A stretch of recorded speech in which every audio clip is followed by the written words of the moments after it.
Now, in November, she won a landslide in elections, but the army says that win was fraudulent. It's 1:30 in the morning in Myanmar now, and this is what's happened in the last 24 hours. Aung San Suu Kyi and other senior figures from the ruling National League for Democracy party were detained in the capital in the early hours of the morning. One of the raids was captured on video. This is a regional MP whose arrest was live-streamed on Facebook by her husband.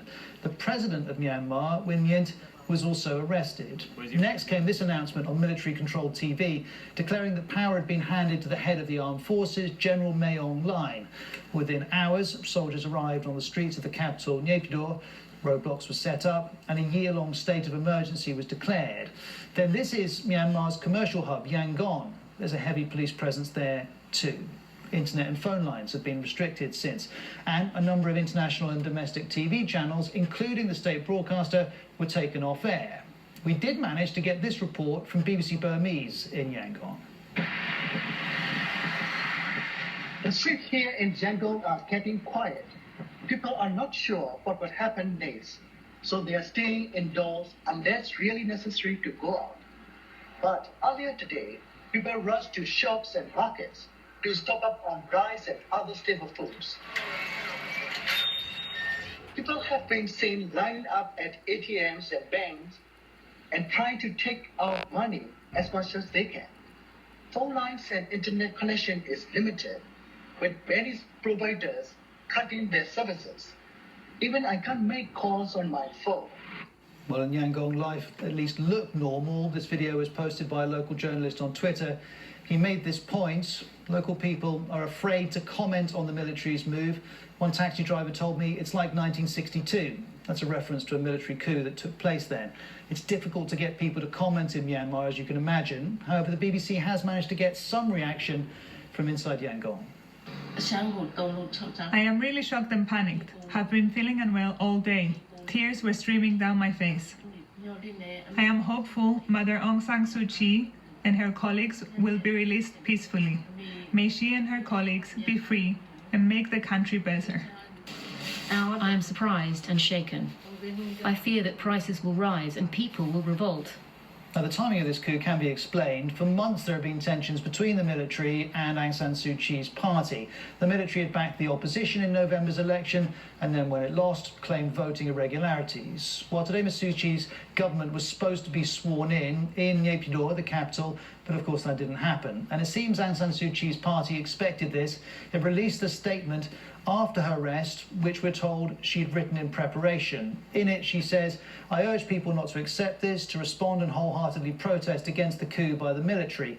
She added that the military's actions have put Myanmar back under dictatorship. Now, it's extremely rare for Ms Suu Kyi to call for public demonstrations. Here's the editor of BBC Burmese on how this may play out from now. So its clear message to the public is that, you don't let this happen. This is unacceptable, so that you resist in every way you can of the military's attempt to bring that under the military dictatorship. So far, we don't see that people coming out onto the streets and protest.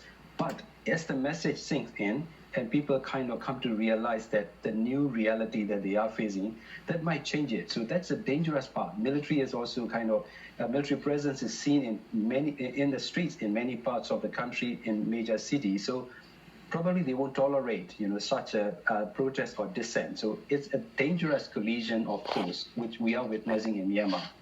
Now, in the past couple of hours, President Biden has called on Myanmar's military to immediately relinquish power. Let's go to Washington, D.C. Barbara Plett-Usher is with us.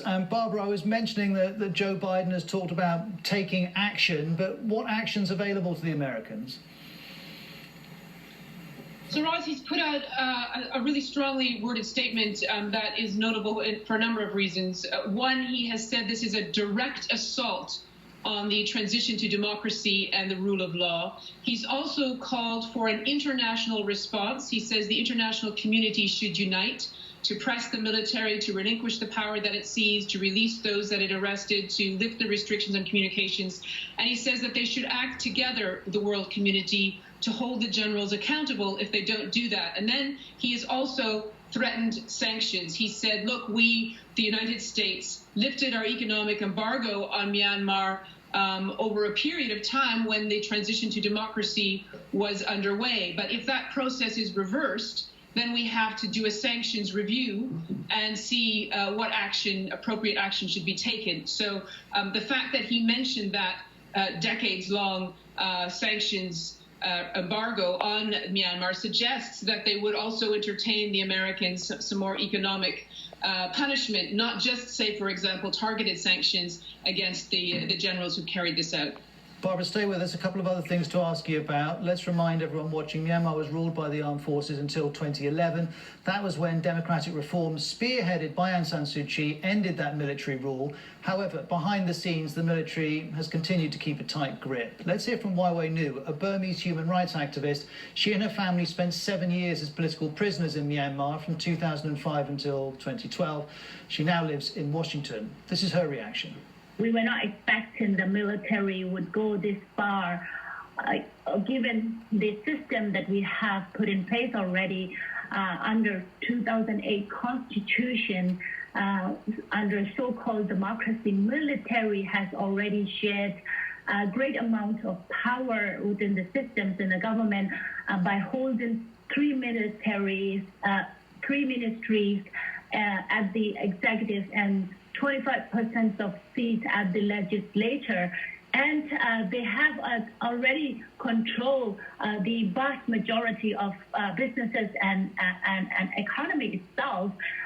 There is no reason for the military to go this far.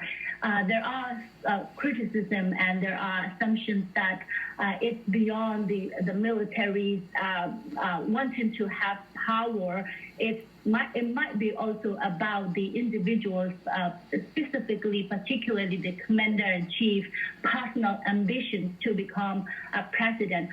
Well, let's talk about it. Myanmar's military chief, Maung Line, led the coup. He's been a powerful figure in the country for years. Here he is. He's 64 years old. He's led the armed forces since 2011, publishing many of his activities on his Facebook page. He'd been due to step down as commander-in-chief this year before he reaches the age limit of 65. That seems unlikely now. Well, these pictures were broadcast on local TV earlier. It's his first meeting with members of the military in his role as interim leader. The military chief has been criticised internationally over Myanmar's military offensive against the Rohingya Muslims in 2017. He's facing sanctions in the US and a court case in the International Court of Justice, all connected to that. Let's hear from Amnesty International. This is a military with a long and storied history of human rights abuses, and grave ones at that. So while we're hearing at the moment of the political arrests, there are also reports of activists going into hiding because they're being sought out for arrest.